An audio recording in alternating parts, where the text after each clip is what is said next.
sure that came on. Yeah.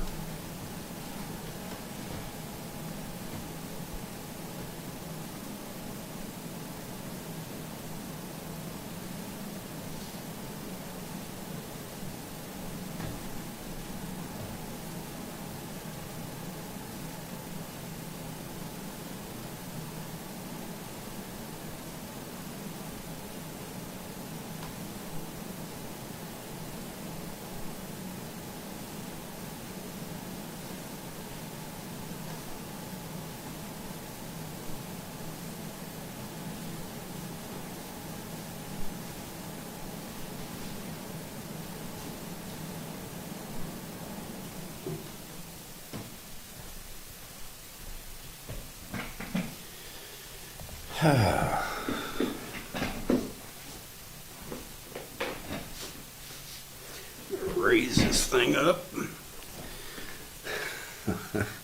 Good. Yeah. Good to be here this morning. And on this fine Easter.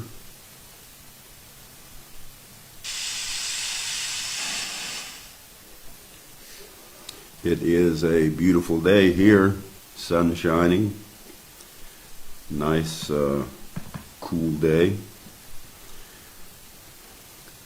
and I hope that everyone's had a good Easter. Easter's almost over for most people, except us here in the west and on to the west coast. But it's been a wonderful year, and I was thinking a lot about the resurrection, and I thought, every pulpit in the world, Easter morning, has something to say about the resurrection, and they prove it with facts and with scriptures and with all sorts of things. And I would just like to say, I know there's been a resurrection, and I don't have to prove it. It's in me. I know who I am. I know what's happened to me. And I don't have to try to go back into historical facts to prove a resurrection. I just have to feel it, understand it, and emotionally know that it's happened in me. That's the main thing. And a lot of people say, well, I don't know the scriptures, and I don't know the quotes, and I don't understand it. And if you don't understand it, that's fine. If you can't picture a man getting up out of the grave, that's fine. If you can't picture him coming out of the tomb, resurrecting after a death and a burial and after a cruel crucifixion, if you can't picture that, then know what's going on inside you. That'll all come later. That's all history anyway. But there is a real spirit that is very much alive, and the spirit that resurrected that body has resurrected us. So this morning I wanted to take just a little bit of time and discuss a functional understanding, functional body, a functional understanding of our consciousness. And if we can understand that, we can begin to understand the resurrection of all things. I wanted to read a scripture, and the scripture is found in John 12 and verse 23. It says, "And Jesus answered them." He was talking with Philip. Many of them, they brought Greeks to Jesus. They wanted to meet him. And so Jesus answered them, saying, "The hour is come that the Son of Man should be glorified. Verily, verily, I say unto you, except a corn of wheat fall into the ground and die, it abideth alone. But if it die, it bringeth forth much fruit." So Jesus, when they said they wanted to see Jesus, Jesus let them know that seeing him in that body wasn't all that important, but he would meet with them if they wanted to meet. However, if they really wanted to see the Christ and see the resurrection and see what was real, then understand this. except a corn of wheat falls into the ground and dies, it abides alone. Keep that in mind as we go through here. But if it die, it bringeth forth much fruit. Let's go all the way back to Genesis 15. I think it's verse 4.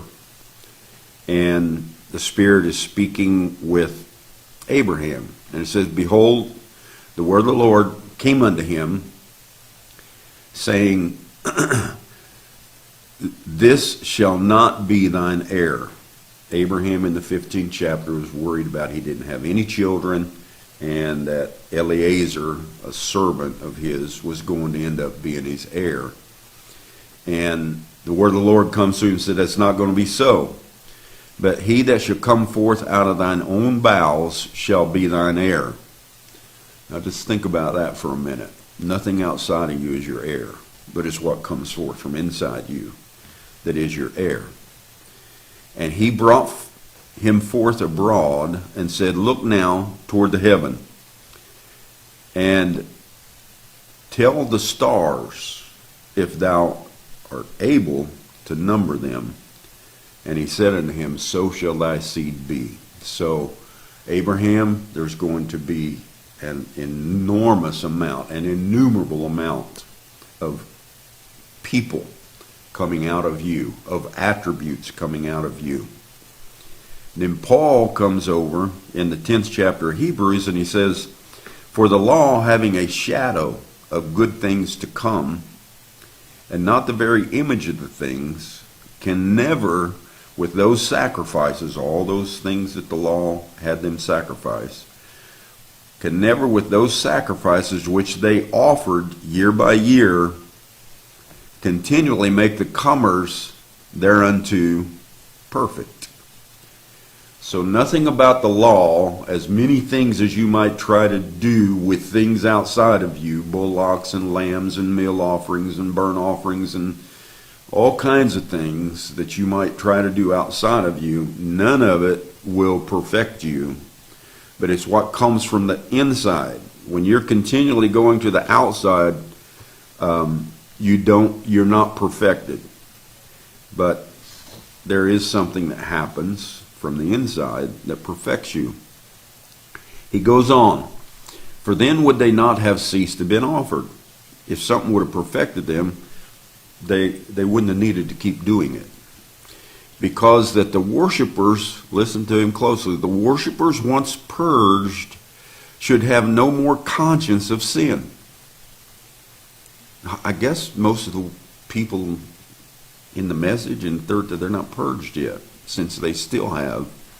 I have no conscience of sin. I just don't. But in those sacrifices, there is a remembrance, again, made of sins every year. Every time they make a move they don't think they should have made, their conscience brings them guilty, and they feel like they have sinned and need forgiveness and need to have a mediator and an intercessor and all these kinds of things.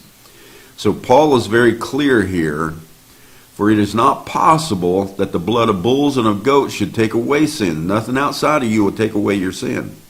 Wherefore, when he cometh into the world, he saith, when he comes into the world, he saith, Sacrifice and offerings thou wouldest not, but a body hast thou prepared me. So how did he get past all the sacrifices and all the offerings and all the things outside and all the ways that man was trying to keep himself where he didn't have a guiltiness about him or sin? How did it come about that we came to a point that we don't have any more conscience of sin? Sacrifice and offerings thou wouldest not, but a body hast thou prepared me. So there is a body, and that body is sinless. That body brings us to a conscience of no sin. I'm going to read you a little something from the Wisdom of Solomon. It's not the Song of Solomon, it's the Wisdom of Solomon. There are books that Solomon wrote, which I have studied through them and looked at them, and they're wonderful things. But in the Wisdom of Solomon, 19 and verse 18, it says, For the elements were changed. Now let me give you just an idea of who he's talking about and where he's talking. Solomon's looking back at when they came out of Egypt. And Solomon is talking about the way they came out of Egypt, the things that happened, and all the changes that were made. And he says in the Wisdom of Solomon, he says, for the elements were changed in themselves by a kind of harmony. Like as in a psaltery, notes change, the name of the tune changes, and yet are always certain sounds, which may well be perceived by the sight of the things that have been done. So wisdom is the wisdom of Solomon. He's very clearly saying, look, things change coming out of Egypt. And he goes on, and there's a long list of things that he lists out, but he talks about the earth brought forth flies that had never been. The earth brought forth lice that had never been. These were things that had not been on the earth. The earth elements changed to bring those things forth, and they changed by the word of Moses, is what he says, and by his staff. So he lets us see that as we go through seasons, the elements will change in themselves by a kind of harmony. Moses, in harmony with the Spirit, in sync with the earth, could speak the word, and the earth would bring forth whatever he wanted it to bring forth. It would bring forth, and it was for the deliverance. And he says that these things were all in tune, just as a psaltery, just as an orchestra is playing, and everything comes in tune little by little by little. First starts out in the first stanza, you may hear the violins, and in the second stanza you hear the percussions, and in the third stanza the dominant thing is maybe the horns, and it keeps changing and changing, so that by the time the exposition is finished, you have heard all of them, and then in the end it comes out to what's called a grand finale, where all of them play wide open, and you're getting the full effects of the orchestra and of the exposition.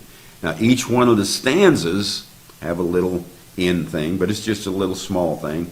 After Paul, Irenaeus, Martin, Columba, Luther, Wesley, Brother Branham called it an exposition of the seven church ages. It was a musical, an orchestrate. And so they had their little finale at the end of each age, and then at the end of the ages, it was a massive grand finale. So here we are. We're all the way past the end of the ages.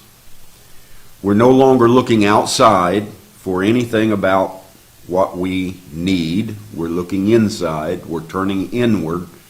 And we'll talk about that consciousness. So the world is celebrating the resurrection of Jesus Christ today, all across the world. For the last 24 hours, they've been celebrating, actually since Good Friday, when he was crucified. And then today he's resurrected. They've been celebrating the resurrection of Jesus Christ today. And today is April 17th, and the celebration parade of the planets, which we talked about before, and their orbits have completed their glory in the heavens, and that alignment is beginning to break up now. And that's not a coincidence that all this is happening on the same day. So the celebration parade of the planets and orbits has completed its glory in the heavens, and it's truly a resurrection. And just as all the saints resurrected in Christ Jesus, raising the consciousness of the universe, it is happening again. The consciousness of the universe. Say, how many times has this happened, Brother Parnell? Well, if you go back and you just follow history, and you follow civilization, and you follow books and parchments and everything else that have been written, you can take it all the way back to about 1,300,000 years that humanity has been on the earth in some form, whether it's spoken word or whatever it might be, but they've been on the earth and in the earth acting as humanity for about 1,300,000 years. You can figure that one rotation around the earth, the zodiac, the 12 houses, and the earth's rotation, one complete rotation is about 26,000 years. So 10 of those would be 260,000. And 4 of those would be about 1,000,000. So that would be 40. And then another 300,000. You can figure we're in 50-some retroactive turns around the earth. So this is our somewhere between 50 and 60th celebration. They can track the planets and the heavens and the orbits and everything else all the way back to the very beginning of the Big Bang, whatever they call it. So we have all this going on, and what a resurrection this is. We are in the celebration of it right now, out of dead denominationalism. So humanity has come through about between 50 and 60 of these resurrections, about 55 or something like that. And as we travel through, it's like a spiral. And you keep traveling, and it spirals as you travel around the sun and in the universe and all those things. It's a spiral formation. And so we have come through all of this, and each time that we've come through every one of the houses, we learn and embed certain attributes about ourselves in each of those houses and in us. So we see this resurrection out of dead denominationalism into a newfound land, raising the universe once again. It's happening all around us. Vibration, frequency, all sorts of things are happening around us, and it's changing the very molecular structure of the earth and everything about it. And the universe, and science knows that. So we see this, it's the rising of the sun, it's shalom. Brother Branham called it the invisible union, the home of the heavenly bridegroom and the earthly bride. He calls it all these things, heaven and earth kissing one another, the spirit and the earth connected and bringing forth its attribute. When the spirit and the earth connected, what attribute did they bring forth? What was the main attribute that came forth when heaven and earth connected with one another? Humanity. And the separation is over, and we have reconciled all things unto ourselves. And so we have all this going on. There's no schism in the earth. Between the earth and the spirit, there's no schism. They are working in harmony. Just like I read you, Solomon said it all moves in harmony. Whatever happens, whatever the earth brings forth, it's like a orchestra. It's like an exposition. And as the words are spoken, they just keep coming forth and bringing things forth out of the earth. There's no schism in the earth and the spirit. We have found the secret of diversity in oneness. We have found out that we will never be the same.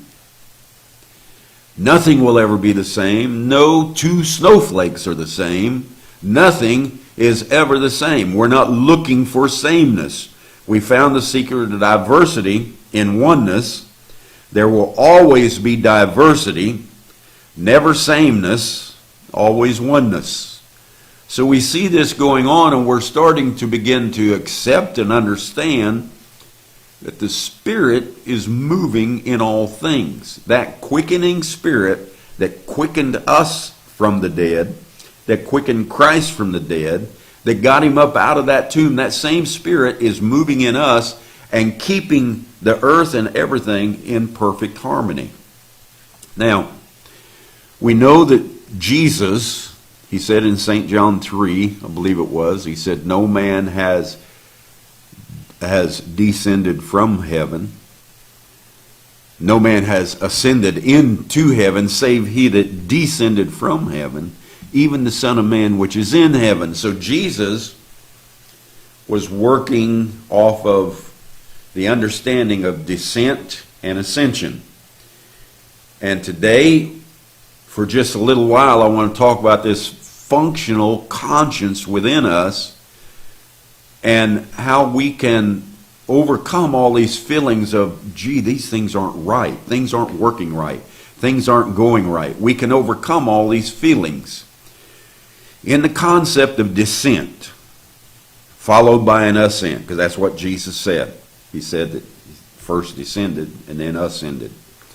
So in the concept of descent followed by ascent, processes take on shape. This is straight. I mean, this is a study of the universe. The whole universe is set up on what I'm talking about here. Not only humanity, not only your body, but the entire universe. Every planet, every star, everything, gravity right on down the line is all set up the same. So, in the concept of descent followed by ascent, processes take shape and become something we can describe. Before it goes through a descent, you can't even describe what it is. It is an abstract. And as it descends, it's descending dimensionally in order to get into a dimension where it can take form. It's a life. And that life has to descend until it comes to a dimension where it begins to take shape and take form. So, the concept of descent followed by ascent, processes take on shape and become something we can describe. We move beyond the abstract. We were abstract before. In the universal pattern, the processes of fall and rise must operate according to law. So the moment that you begin to try to form yourself, to try to shape yourself, and we begin to descend through the dimensional things until we can actually take on a form and a shape, as that is taking place, the processes of fall and ascent must operate according to law. That's why we have moved through the processes of law. Once the ascent is accomplished, once you've done your descent and you're coming back in the ascent, or you're bringing everything up to your identity, to your consciousness, to your level of understanding, once the ascent is accomplished, the law is no longer has power or effect in the process. So once you have descended into shape and into form, which is what you did, you descended from theophany into humanity and took on shape and form. Once you descended into shape and form, the life of the process moves at free will. That's why you heard me the last few times people ask me, what's free will? You mean we're not predestinated, we're not elected? I never said that. I said we're predestinated. When we're in theophany, we're predestinated to the earth. And when we get to the earth, we elect a piece of earth to get into. We went through predestination and election. I do believe in it. But once you have descended, taken on shape and form, you move into free will. That's the universe. And we are completely aligned with the universe. The life of the process is free will. This is the universal way of growth. He that ascended first descended. Jesus Christ followed the universal law to set us free. Nothing's out of sync. Everything's in perfect order. The complete universal law was followed during the time of descent and ascent, exactly the way that molecular structure, and science says that it goes on molecularly, and it's going on spiritually with us also. He that ascended first descended, Jesus Christ, followed the universal law to set us free. That is resurrection. And resurrection, death, burial, and resurrection is happening all the time. Except the corn of wheat fall into the ground and die, it abideth alone. But if it die, it bringeth forth much fruit. That's the universal law. And we had to follow universal law in the descent. Apply that to humanity, and you will understand the universal chaos that is loosed in humanity during the time of descent. Because everything is moving by law, and it moves everything into chaos. And when it does, universal chaos is loosed in humanity during the times of descent. Also, we can understand the stability and the organization and the greater understanding that follows the descent. When we come into ascension, we begin to rise, and we begin to bring all of the rest of the dimensional things that we have formed and shaped, we begin to bring it up to our level of consciousness, and it is a resurrection. It is rising. Organization and greater understanding follows the descent. Don't worry. Christ the universe, we are growing and enhancing ourselves. In my search to understand the dissension process, which I went in and took a good look at it, and I always try to keep the whole intellectual, I try to keep my words in a way that you understand them. I try to keep my intellect in a way that it moves in the revelation, instead of just quoting what a scientist said or what whoever might have said. So in my search to understand the dissension process, there are steps devolving into descent. And that pattern is a pattern of the universe. That's why you see a lot of chaos sometimes, because the universe is in a pattern of devolving, of shrinking. And then it goes into a pattern of expansion, rising. And so we see this now. Humanity and the individual move in the same pattern as the universe. The humanity, the earth, the individual, all things. As it is going in a descent, he that ascends first has to descend. As it's going in a descent, you lose unity and you move into division. And you wonder why it happened to us. Because we have followed the way of the universe, and we lost our unity and broke up into millions and millions of separate parts, broke up into all kinds of ages, dispensations, and everything else, and all kinds of nations and all kinds of individuals and all kinds of everything else. We lose that unity to division. The second thing you do is you lose the certainty of what you are, who you are, the certainty. You lose that certainty, and you lose it to uncertainty. You're not sure. I remember reading a lot of Luther's and Wesley's things, and they were saying they just prayed by the grace of God that they were saved, that they weren't lost, and they had done so many things in life, even after they claimed to be Christian, that they should be lost, and they were uncertain about who they were. Fifth and sixth church age messengers.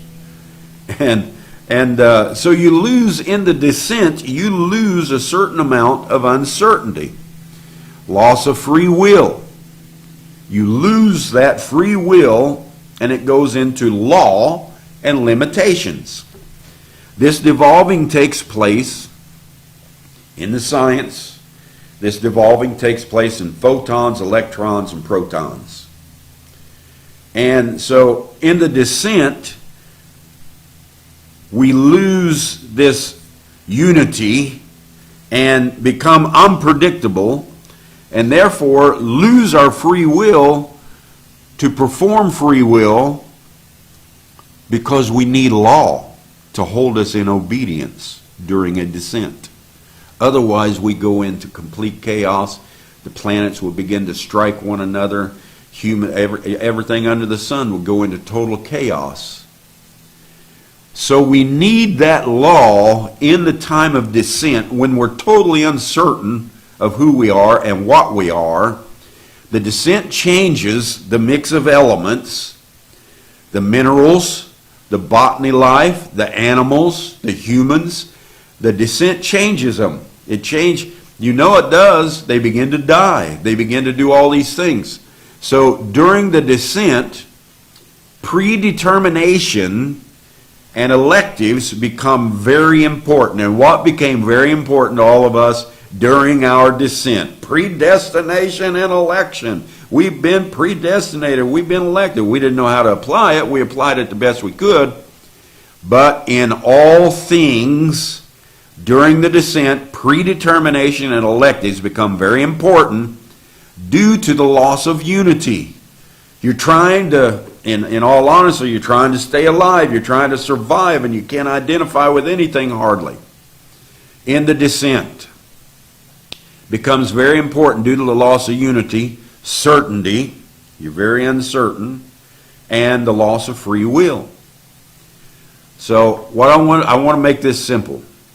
The earth, now we're talking the earth now, the body of the Spirit. We know that we've taught it a zillion times, the Holy Spirit is a live being, and the earth is its body. It is a moving part of the living Spirit. The earth, the body of the Spirit, began a descent in the attribute of humanity. A period of growth. Anytime there is a descent, you fall into a period of growth. This changed the mix of our elements.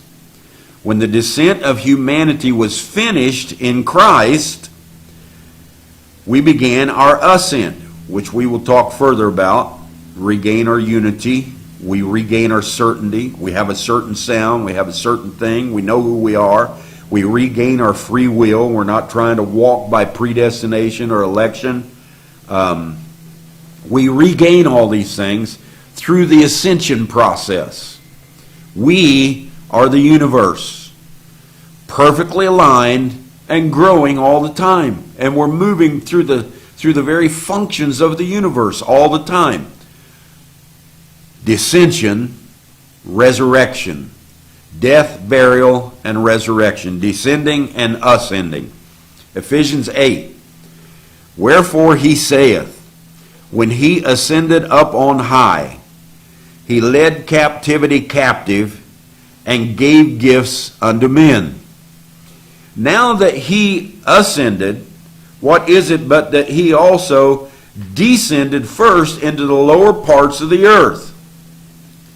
So we find out that the Spirit descended into the lower parts of the earth, into space, matter, and time, into emptiness and elements and measurement.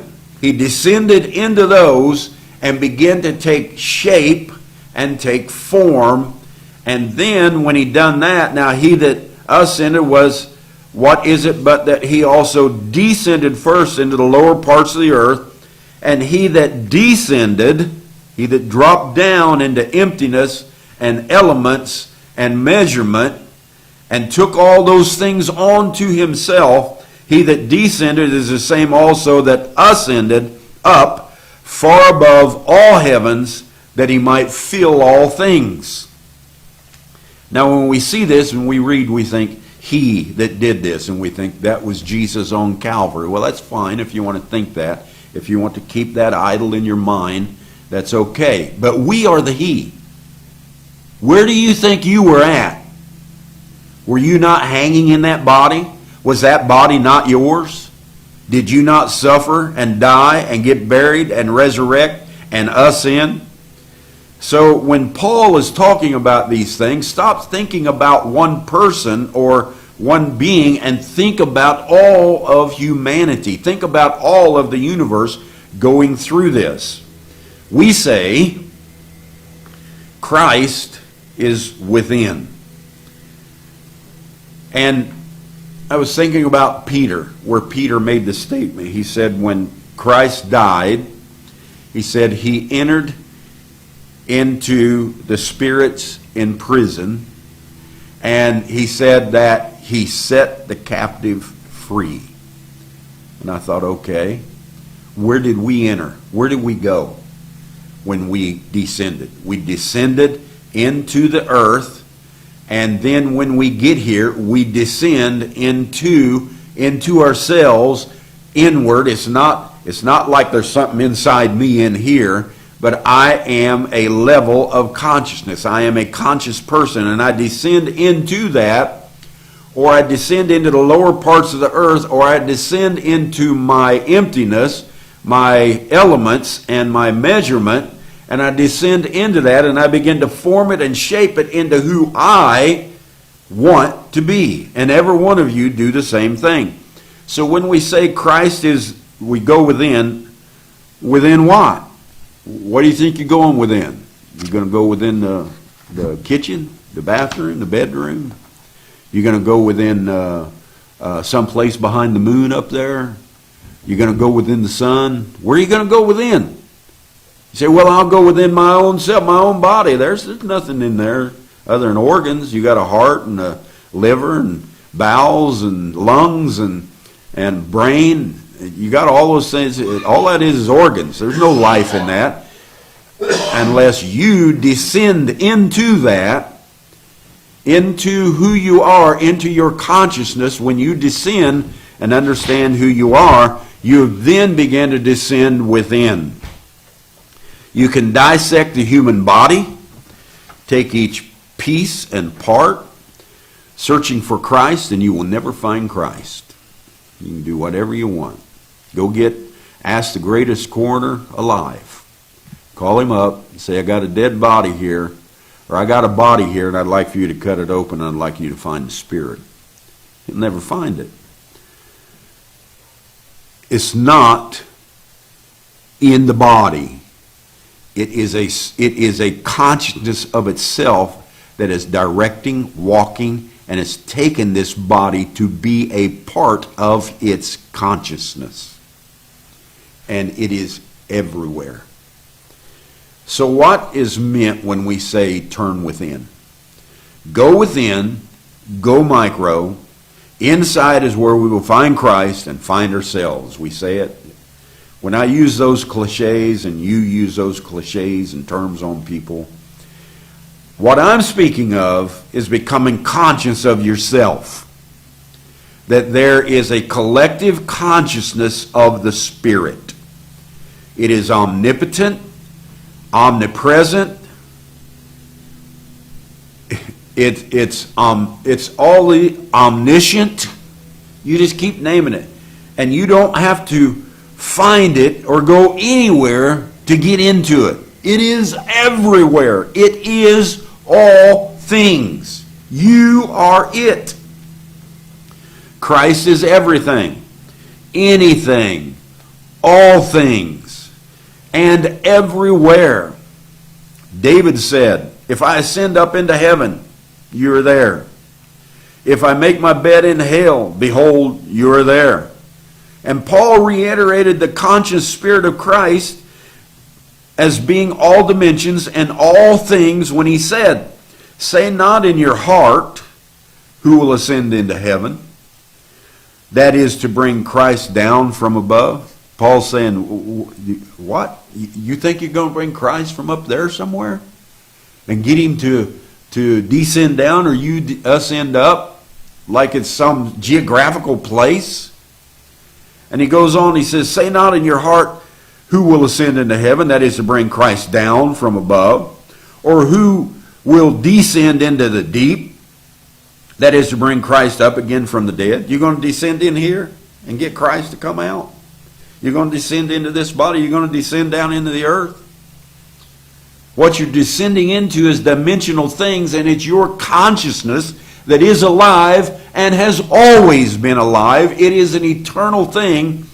It is an eternal being, and you are there, and you are alive and well, and you can't ascend or descend in the thinking that man thinks, like there's some geographical place and some spirit being up there that I ascend into, and some down here that I descend down into. That's not it.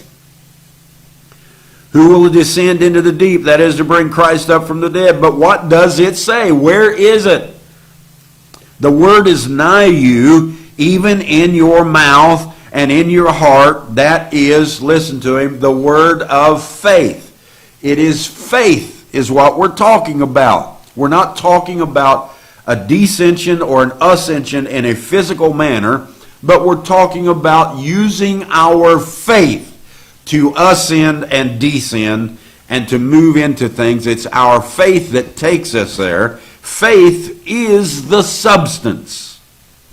No one has went anywhere to find Christ. You're not going to have to fly up there, and you're not going to have to go down there, and you're not going to have to turn inside this body to find Christ. We are Christ. We are the very consciousness.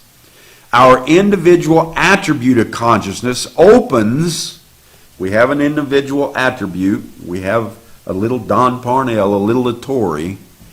And that individual person, that attribute, conscience, opens to become the collective consciousness of the universe. It's not two consciousness, but it's two attributes of the conscious. And one of those attributes is to the individual. And that individual uses that conscience under the descent of law and follows the obedience of all things until it comes to where it is moving through the ascent, and it opens up your very consciousness, and you become the collective consciousness of the universe, the consciousness that's controlling all things.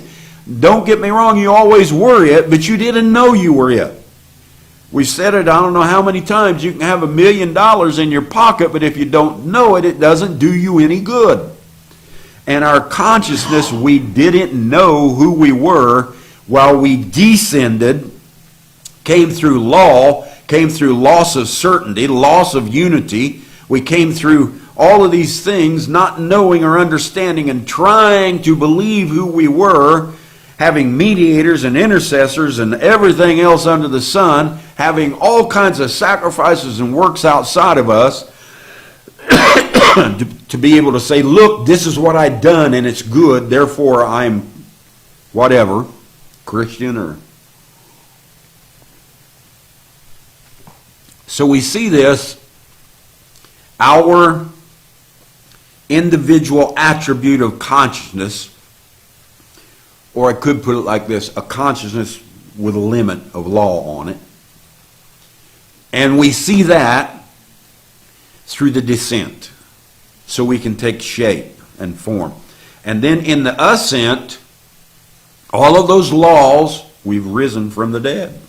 All of those laws, I am he that was dead, that little consciousness with a limitation of law on it, I am he that was dead, but behold, I am alive forevermore, the collective consciousness of the universe. Behold, I lifted those limitations, I finished my descent, and now I'm moving, I'm in resurrection, and I'm doing all of these things. We've come to the collective consciousness of the universe. We've come to the vast, unlimited consciousness now. Put away your old understanding of limitations and realize we are the spirit conscience of eternity. Stop thinking under law. You came through the descent. Lift those things off of you. Get rid of those limitations. Come to a unity with all things. Come to an understanding. Come to a universal collective consciousness that you can use the same consciousness that Jesus used, Moses used, Elijah used, Jeremiah, Ezekiel, Adam, and all the way back through, you can step into the same consciousness and live there and work out of that consciousness. And that's how they live through you. I in you and you in me. So we've done that. We put away our old understanding of limitations. We realize we are the spirit consciousness of eternity. We've always been and always will be. And as we continue to open to this awareness, it brings us back into, it's raising our consciousness from that little consciousness of limitation and law and obedience. It's raising us to free will, unity, certainty, understanding. It's raising us into those things, and we've always been and always will be. As we continue to open to this awareness, it brings us to unity, certainty, and free will. We can do all things in Christ the Spirit. Now, in this descent, one of the scientists, which I really like reading these things, it's author Young, he makes this statement. And he calls the descent, he said, so that we can apply it more than just to science, he calls the descent a fall.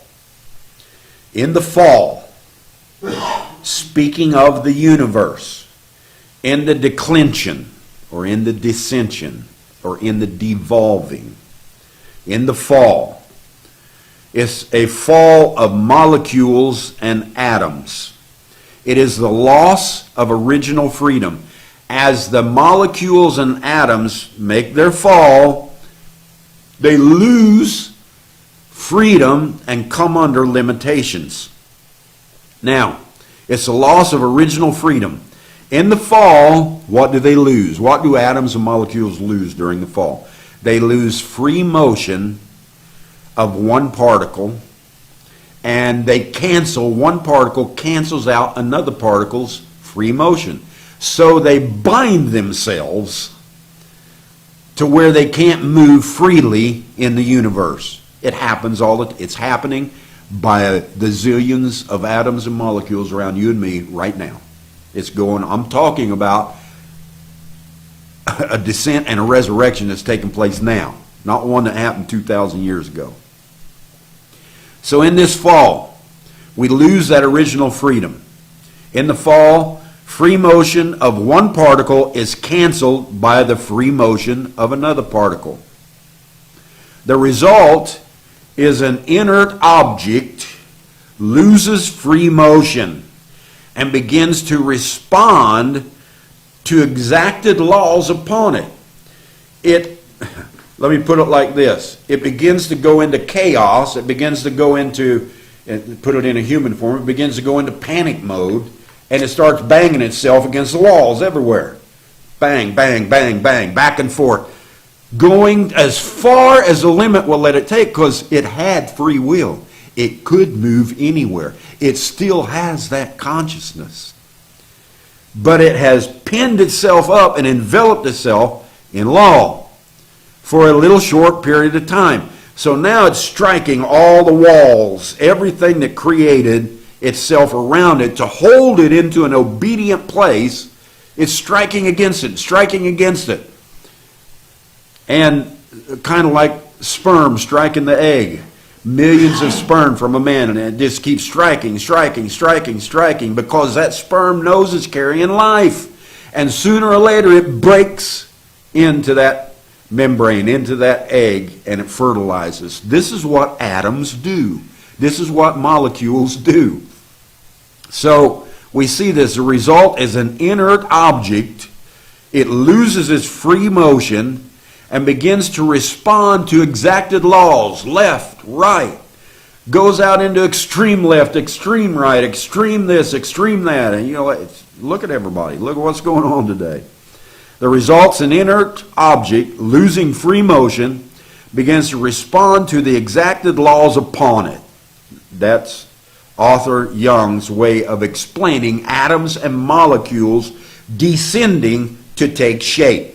in a fall. Bringing science and the universe into our understanding spiritually is what I want to do here, so that we can understand resurrection, dissension, it's never went anywhere. It's in us and it's working universally all the time.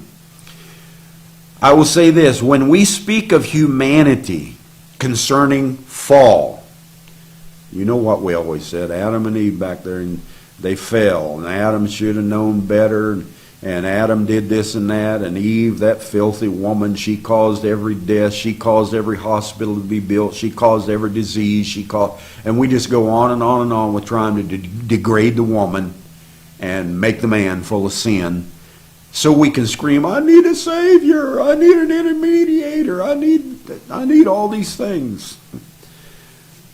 Because you don't know how to find yourself.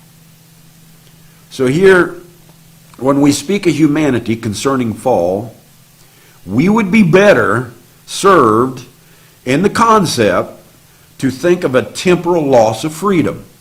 Not a sin, not a destruction, a temporal loss of freedom. You have to have a temporal loss of freedom in order to grow. You had the original freedom, you drop into restrictions, limitations, and you have to obey, and you bang the walls continually because you know what freedom is. But all these laws have you pinned in, and you have to have that for just a little while for growth. Growth just meaning appreciation and understanding of what you really are. And if you're never restricted, you never come to that appreciation. So we would be better served in the concept to think of a temporal loss of freedom or an increase in law and restraint. It's not a matter of I decreased, if you're willing to think properly. It's a matter of I have increased in law and restraint. And therefore, I will know all about law and restraint when I move back to free will. And I will know when I have went past that wall and how good it feels. I will know all of these things by going into a temporal loss of freedom and an increase in law and restraint. This fits the pattern of humanity and the universe. That's my thinking on it. Simply put, the fall was into restricted motion, into law and temporal restraint. That's all the fall was. It wasn't a terrible thing. We needed to understand humanity. We needed to understand what flesh is, all these things. So we had to move into that. The fall was into restricted motion and mind, rendering only enough understanding to respond in conflict to the law of the fall. I don't like this. I don't like that. I don't know why I have to do this. I don't know why do I have to dress a certain way? How come I can't how come I can't wear this? Or, who are you to tell me what to do? Constant conflict of this law that's all about us. We come in the conflict of the law of fall because we don't want to remain that way. It's like a little chicken inside the egg, and it just keeps pecking the wall, just going at it until it pecks itself out of its law and its restraint, and it comes to freedom. So we see this, the law of fall. These laws are predetermined, you know what I told you before, and elected. We have an elected amount of law, we have predetermined laws, and then we limit ourselves to an understanding to only be able to respond in rebellion and conflict against those walls. That's the entire process of the growth of the universe, and it's mine and your entire process of our growth, breaking out of all of these things. These laws are predetermined, elected, and enforced by the strength of the law. Now you know what Paul said. The strength of the law is what? Sin. Sin just means to miss the mark.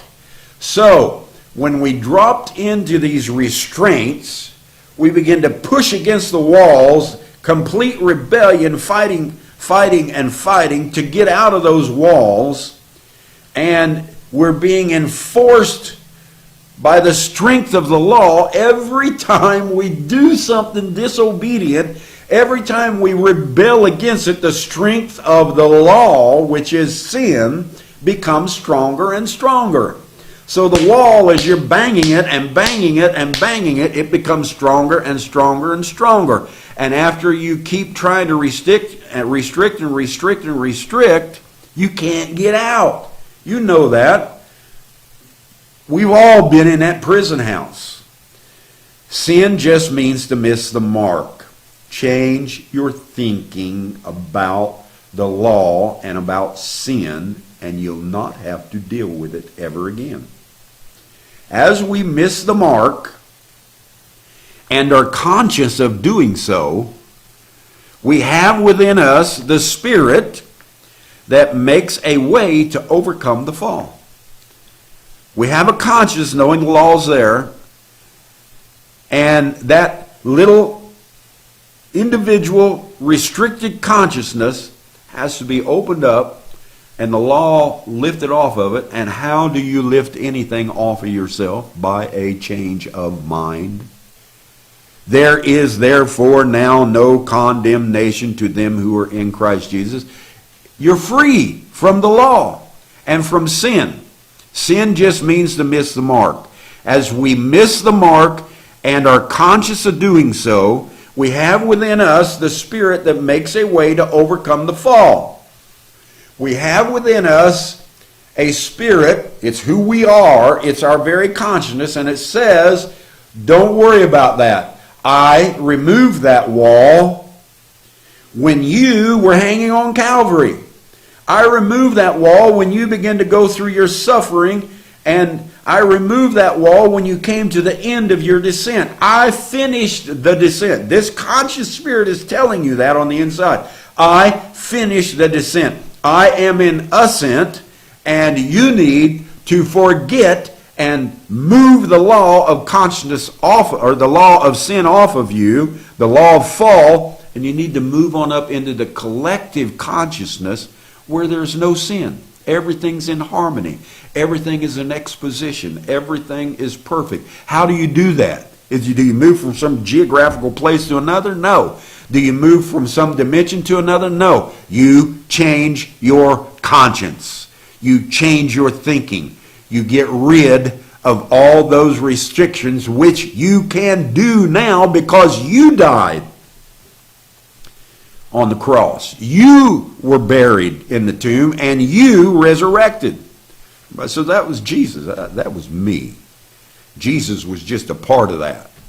I'm a part of that too. So we have within us this Spirit that tells us we can overcome that thinking. It's just thinking is all it is. We can overcome that fall. Humanity through Christ is now free from what Anthony Young called the fall law. We're now free from it. Humanity through Christ is now free from the fall law of sin and death. We entered a growth period, a season of fall. You can't grow without it. We entered a growth period, a season of fall, for our understanding and strength toward one another. And we built a strength in free will and freedom that was stronger than the strength of the law. Or we surpassed, transcended, and went beyond our sin and said, I don't have any anymore. I'm done. It's been removed. So now we are no longer, talk about a resurrection, talk about a quickening power, and I'm talking about stuff that's going on in us today. We are no longer moving within the fall and its law. So all that you ever thought about the fall, and even right down to now, so many of you continually think, well, we're still in this fall. No, we are not. We are not in the fall. We're in the ascent and have been in the ascent for a long period of time. We're no longer moving within the fall of law. I cannot sin. What do you mean sin? I cannot miss the mark. Missing the mark cannot be imputed to me. Get that in your minds. If I do something that says, oh, you missed the mark there, you sinned. No, I didn't. It can't be imputed to me. What did Paul say? Blessed is the man to whom sin is not imputed. And we came to a position where the law of sin is removed, the fall law is gone. It can't be imputed to me. I can't sin. I can't miss the mark. Blessed is the person whose sin is not imputed to him or her. The body of Jesus, the earth, humanity, your body, made the exit from the fall. The body you're living in right now made the exit from the fall. All together in the spilling of your blood. It cleansed the earth. And your body is no longer under a curse, no longer under a fall, no longer under genetics, no longer under the processes of DNA. All of these things, they say you're going to get certain inherited diseases. You're going to die at a certain age because your ancestors did this and your ancestors did that. And all the bacteria and all the viruses and everything else, you're going to take them on based on your ancestry and your genetics and the laws of those genetics. I am out from under every single one of them. We're no longer moving in that fall. I cannot sin. Missing the mark cannot be imputed to me. Blessed is the person whose sin is not imputed to them. The body, your body, already came through all that and resurrected. You spilled that blood. Humanity is working its way through the entanglement now. we have all kinds of trouble. We get all entangled. You remember Brother Branham? The angel told him, don't do this. He went and did it. Got his line all tangled up, messed up everywhere. The angel said, your angel said to you, what'd you do that for? You got yourself all entangled. Told him to stand there a minute. Brother Branham stood there and just kept working things out. And he said, after a while, just go read it. He said, after a while, you know, he said, I got my line untangled. That's what you're doing right now. You are untangling yourself. You have been entangled in church age law, tradition, creed, dogma, people, idols, idol worship, men worshipers, animal worshipers, everything under the sun. You've been entangled in everything. From 13 to 19 years of age, you pretty much worshiped yourself. Because you thought you were the greatest thing in the world. Couldn't hardly take your eyes off the mirror. Every hair had to be right. Had to get that smell on you, that stuff and everything else. And you had to, oh man, you was the greatest thing ever was. They went to the mirror and worshiped yourself 2, 3, 4 times a day. Now, you get a little age on you. You get past all that, and doesn't really matter. You just want to enjoy life. So we see this. Humanity is working its way through the entanglement now of 2 laws. That's right. The law of liberty in Christ and the law of fall. We're working ourselves in this entanglement. Because the law of fall built such a web that, I mean, it's the biggest spider web I ever seen. And people just try their best to work their way through it. And seems like some days they can get through and other days they can't. And all you really need to do is change your thinking. Change your mind. These 2 laws are working within you. But be assured, from the Spirit, there's only one law being applied. The law of liberty. So every time you think I did this wrong, that wrong, I missed mark, I sinned. Get it out of your head. The law of fall cannot be imputed to you. That's your blessing. You're in the law of liberty. The law of liberty is what's imputed to you. We are free. Keep untangling the fall law from yourself, and you'll do it. You'll catch yourself, why did I think that? Why this? All the time, it's there. Keep untangling yourself from that law of that increase of law and restraint. Untangle yourself from it. From our very person. Just take it away. Continue to impute the law of liberty. Everything about the law of liberty. Say to yourself, that's who I am. That's what I am.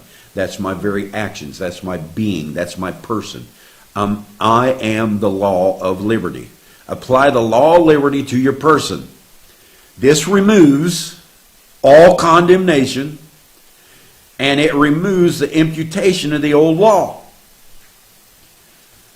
The law of fall, the law of restraint, the law, all of these things that you have had in you for years. This removes all of that. Its results are unrestricted freedom and strength of one new person. So you pass from the law of restraint and you move over into the law of liberty, and you get back your motion, you get back your freedom, you get back your free will, you get back your certainty of who you are. You begin to come to unity with the collective consciousness and break away from that little consciousness of the individual that has that restraint on it, and you go back into and open up into the law of Christ, the law of liberty, the law of freedom and no restraint. In our universe, we are doing this. We're finding it, and it's happening all the time in the universe. And you do it by a change of law. One new person comes by a change of law in your mind. You will find yourself invigorating and excited with the freedom. You'll feel it more and more and more the more you apply it, and the more you cast off and recast all of that old law. In our universe of the Spirit, atoms are single. Listen to me on this closely. I hope I explained this right. We've been talking about descent and ascent. Now, in our universe of the Spirit, which is who we are the universe. Atoms, there's atoms and there's molecules. Atoms are single. They're single, they're one unit, and cannot join with one another. One atom can't join with the other. Now you wonder why I don't really think males should be joining up with one another. Because the universe doesn't let it happen. So there's a better way of living. If you're that way, love bless you, but there's a better way of living than joining up male to male. In the universe of the Spirit, atoms are single and cannot join until they are split. And they are split by an energy of force, by vibration, by frequency, by all of those. Those are forces that split the atom. Light splits the atom. So this atom remains single, and it cannot join one another. And then once the atom is split by energy and force, once split, they can join and become many, leaving the singular. Now, how did you split? You know that you were in theophany, one being, and you dropped into humanity, and then we split the male nature and the female nature, and split them and brought a dual, so to speak, atom, or an atom that's split. And then what happens when this atom is split? It can rejoin. And it can become one. the female that broke away and the male that they're split, they can become one back together again. And that is how a molecule is formed. The atom is split, and then when they are split, the male-female nature, they can come back together and they can join. An atom by itself cannot, but once it's split into male-female, it can rejoin, and that atom is a molecule. In our universe of the Spirit, molecules are not singular. In other words, molecules don't have to stay single all throughout eternity. Molecules are not singular, but are many, and act as conjunctions, combining atoms, bringing structure. A simple way to understand atoms of molecules, let me put it like this. Think of the alphabet. We all know A, B, C, D, E, F, G, H, I, J, K, L, M, N, O, P. This is getting pretty simple. Think of them A by itself, B by itself, C by itself, D by itself, and right on down the line. All of them just an alphabet. Then that is an atom. Each one of those 26 are an atom. So you're looking at 26 atoms that haven't been split. Think about it that way. Each atom is a singular letter separated from the next letter. Then look at words. Jesus. It takes atom J, E, S, and U. And splits them, brings them back together in unity, and now they can be joined because they are a molecule. They'll never be an atom again. We'll never go back to that singular motion that we were at the start. You can't regain that. That's what you were. You'll always have it in your consciousness. But we moved from atoms, split, into molecules. And then we can rejoin. Male and female molecules rejoin with one another. In our universe of spirit, molecules are singular, and atoms are singular, and molecules are multiple. A letter, words.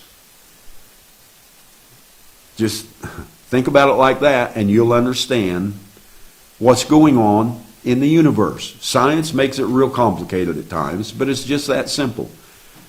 Atom, split, and then rejoined into words. And and those words, look at the words formed from the single letters, and you're looking at molecules.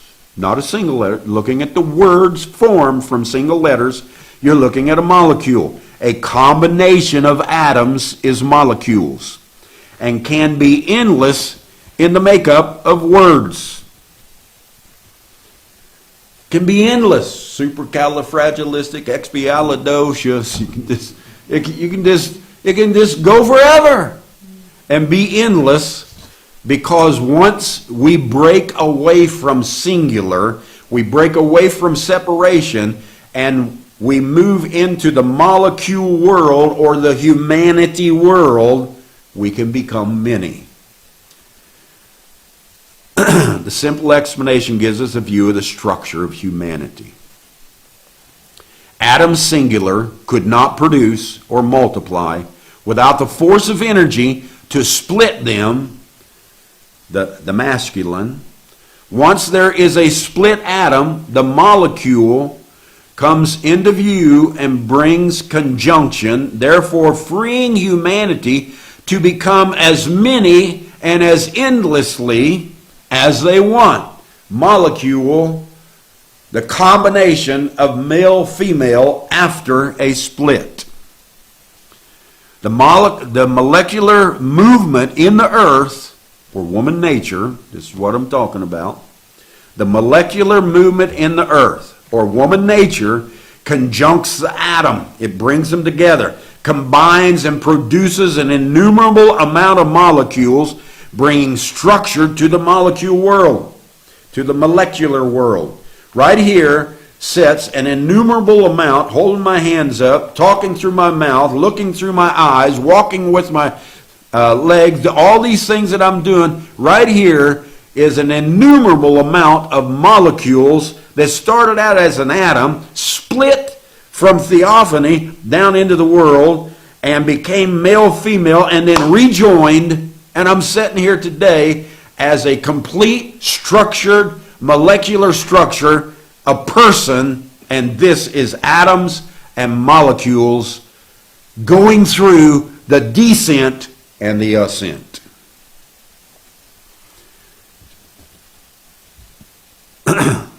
Now we know why the Spirit chose woman to birth humanity. The universe was already doing it throughout eternity. Atoms choosing, splitting, and choosing female, choosing woman nature to populate, to bring structure, to bring form, to bring planets, to bring stars, to bring trees, to bring the earth, to bring humans, to bring everything. It's been the universal way of life. The universe is not something that's just out there. The universe is a very being, a living being that's producing life all the time. So we see this. Now we know why the Spirit chose woman to birth humanity. Multiply and replenish the earth. Humanity is perfectly aligned with the universal spirit and how it forms every structure and everything it does. It's aligned perfectly. It's a splendid web of perfectness, beauty. And we weave it continually. And we're in continuity in every level from universe down to galaxy, down to solar system, down to planets, down to earth, down to humans, and down to botany, and down to animal, and all the way to everything is working off this resurrection, this descent and ascent. It's all working. It's never been out of cater. It's never been out of mix.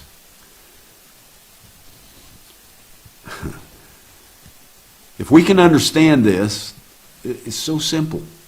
It's so simple that everything I'm doing is a reproduction of myself. Just a reproduction of myself continually. Sometimes it's beyond our comprehension for a while. That's why I reduced it to simply male and female combination. I read through it, I studied it, I looked at it, and I said, here's how it applies physically and spiritually. Here's how we bring it into our spiritual world. I reduce it simply to male-female combination and a multiplication and a replenishing, whether it is in botany, animal, humans, the universe, the galaxy, the solar system, everything operates the same way. It's the same alignment. The spirit, the one being is bringing forth life from itself all the time. One operating in all things. The simple illustration of an alphabet helps. Letters are singular atoms, while molecules are structured, formed words. It just keeps bringing it together. You say, I'm having a little bit of a hard time with this, Brother Parnell. You've already comprehended it. You say, no, I haven't. No, I haven't. Yes, you have. Yes, you have. You were single. Theophany. And you split. That's what an atom does. You all understand you came from a theophany world into humanity. You split. You rejoined with your wife. You found the atom that you split from, you rejoined. You rejoined with your wife, and the two of you enjoined. You couldn't even do it until you split. You didn't even know it until you split. And now you can rejoin. You can enjoin yourself back together, and you did it. Millions and billions of you have been doing it, and you've comprehended it, and you call it marriage, you call it oneness, you call it whatever you want to call it. It's been going on for billions of years. You comprehended it. You rejoined with your wife. You split. You rejoined. The two of you enjoined yourselves together, and it made a molecule. As a molecule, you develop the capability to be multiplied and replenish. Thus, there's your daughters and there's your sons. It's a very simple process. You will come from a single to an split to an enjoined, and now that you're enjoined, you can multiply and replenish. You can have little babies. You can have things that look just like you. You can have more atoms and more molecules, and you can just keep making it and making it. As a molecule, you develop the capability to be multiplied and replenished. Thus, your sons and daughters.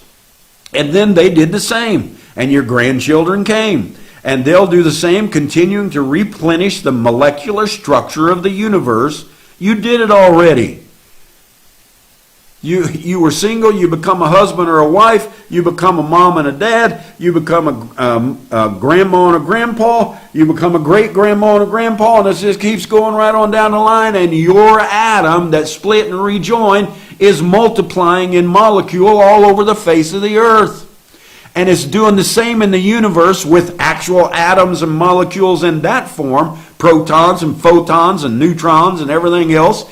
And it forms itself and it comes into all sorts of energies and everything else. And it's going on all the time. And you are going through the humanitarian process. And you've already comprehended it. Whether you believe it or not, you turned your paper in and you got an A on it. Because you followed the alignment of the universe. And you are a part of the universal being.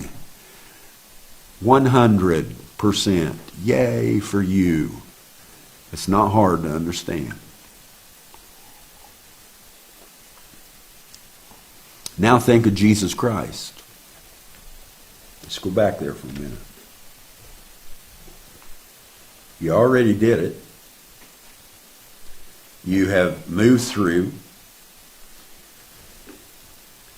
You're showing the same structure as the universe. It's not complicated. Let's go back to Jesus Christ for just a minute. The split at Calvary. Adam, A-T-O-M, Jesus, second Adam, went up on Calvary's hill and split. What did he split? What was in him? A male and a female. Your own prophet taught you that. Don't get scared of Don Parnell. The male and the female split. Just exactly the way an atom does to start with. And so we see Jesus Christ split at Calvary and the rejoining on the day of Pentecost. That's where the Spirit and the male and the female came back together again and rejoined themselves. And they made up a molecule. Then the molecular structure of a new creation began. Humanity is the way of the universe. The universe is a person who progressed, multiplied, replenished, and is alive and well in all things. From the amoeba to botany to the animal to the human to the earth to the solar system to the galaxy to the universe, it all enjoins and multiplies in the same manner. Jesus Christ followed the universal law and brought forth a whole new creation, and it continues to reproduce itself today. No worries, we already did it. Twice now. I did it in two different ways. I did it through my molecular structure as Don Parnell, and I reproduced Joe and Sherry and Jessica, and then came Bennett and Brianna and Allison and Colton, and I could just keep naming them right down the line, Dylan and Dalen. It's me. I'm just reproducing. under the universal law, the same law. And then I was in Jesus Christ, and I did the same thing. I split myself. I came back a few days later on the day of Pentecost and enjoined myself with what I split from, and we changed the mix of atom to molecule, and we started reproducing throughout the entire earth. No worries. We already did it. We are the resurrection. We have come through our dissension. We have come through our death and our burial. We've come through all of these things, and we are on the ascent. We have moved back into, I cannot sin. I cannot miss the mark. I have free will. I am certain of who I am. What are we doing? We're pulling out of the descent and we're going into the ascent. And we're getting rid of all those uncertainties, all those laws, all those restrictions that you kept banging your head against, trying to get out, like the chicken out of the egg, like the atom out of the restraints in science. You've been doing that, and we broke ourselves through. Our singleness combined or connected to others, and it brought a meaningful, understandable life. We're one body now. What did he say? Sacrifices and offerings, I don't even accept them anymore. I have prepared myself a body.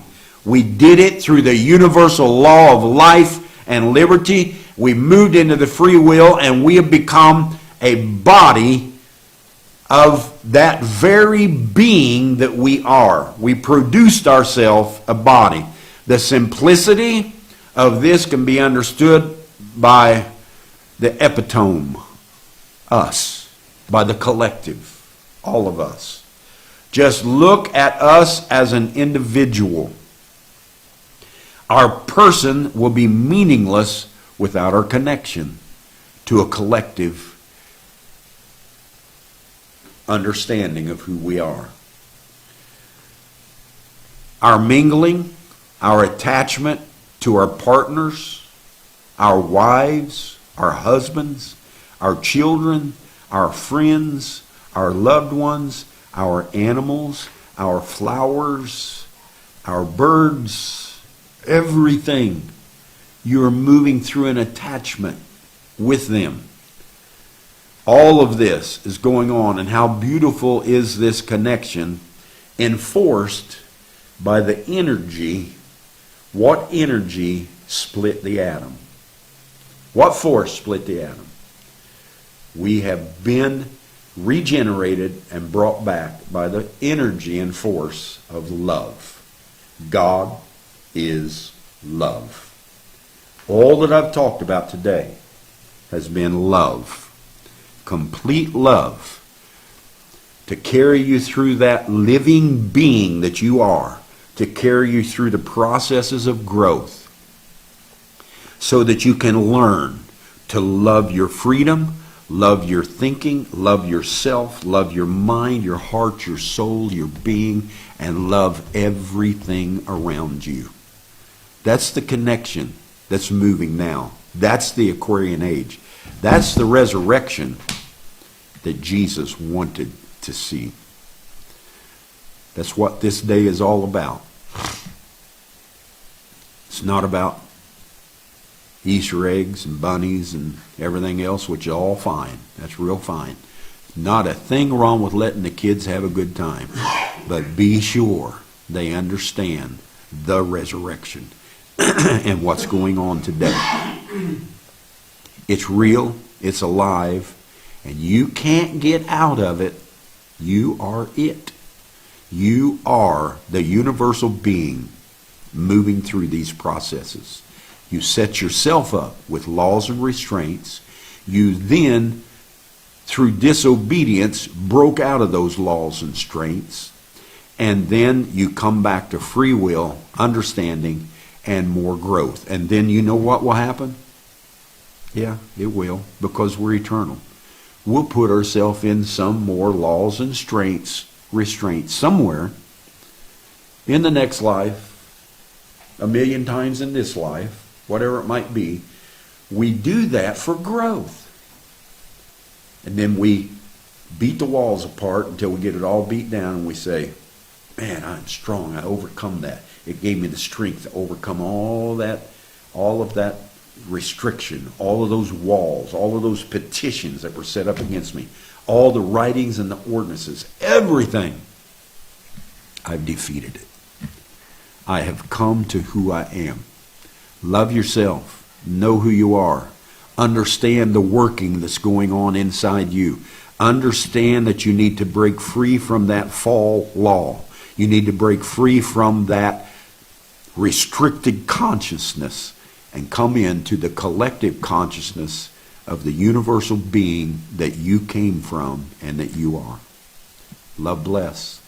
I hope everyone had a great Easter, and I hope that this has helped, and it has helped you in your understanding.